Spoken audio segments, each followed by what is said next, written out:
naging emotional kayo, sir? Private na yung masyadong usapan. Among very close friends hindi na usapan. Kaya bigay yung puso ko pag sinasabihan niya. It's very private.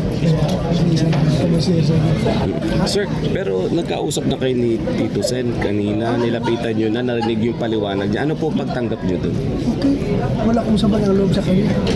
Sabi ko sa kanya, sir, maraming salamat, sir. Dahil wala rin utang na loob ko sa kanya.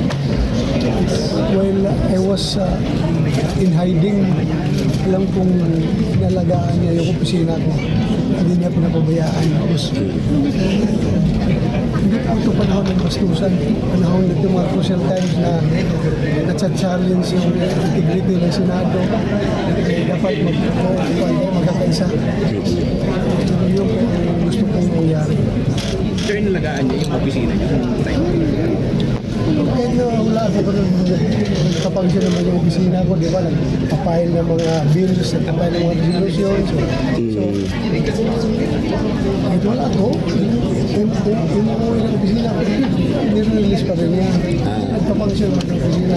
Pero sir, while in physical absence, sir, you still work as a senator naman. I mean, nakikipag-ano kayo sa staff niyo on matters. Kailangan man ng lahat ng lalabas ng mga bills at saka resolution sa ipapile namin, hindi mo pwedeng blind ako.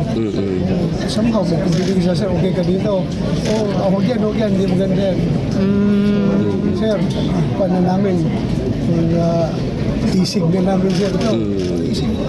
So you yung were just disdain mo physically- kay Tito Sen, wala na, sir, naalis na, nabunot na. Kahit na from the very beginning, naman, sabi ko, ayaw ko na isabihin yung sinabi ko kanina na naramdaman ko. Pero, wala.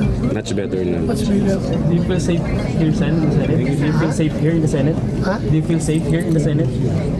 Anywhere, I feel safe. Anywhere.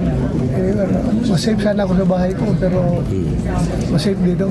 But compared kahapon, Senator Bato, are you more relaxed now? Medyo mas okay ka na ba ngayon? Or Kanina medyo relax. Ngayon naman, bandang dulo na naman, bumaba na naman yung aking energy. Parang inaantok na naman ako. Alam mo na, pag medyo inaantok ka, baba yung energy level mo. ilang oras? Ang dali mong maging emosyonal ka kung, di ba? Okay, mainitin ang ulo mo pag ginalit ka.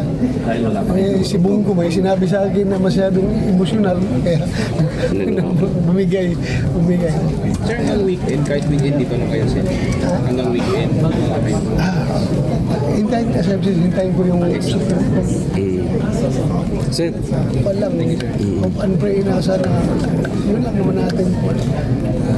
Sir, Bayan natin. ano pong nagpapalambot sa bato ngayon? Ano pong nagpapalambot sa bato matigas?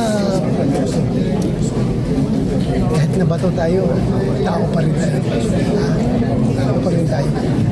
Marunong capable of feeling. Hindi magpapwedeng magpa-siga-siga po nila lang. Sir, may Bato Friday na ulit. May Bato Friday na tayo. Bato Friday, pag-phone patch. Ay, ikaw. Lagi ka lang. Thank you, thank you, sir. Senator. Thank you.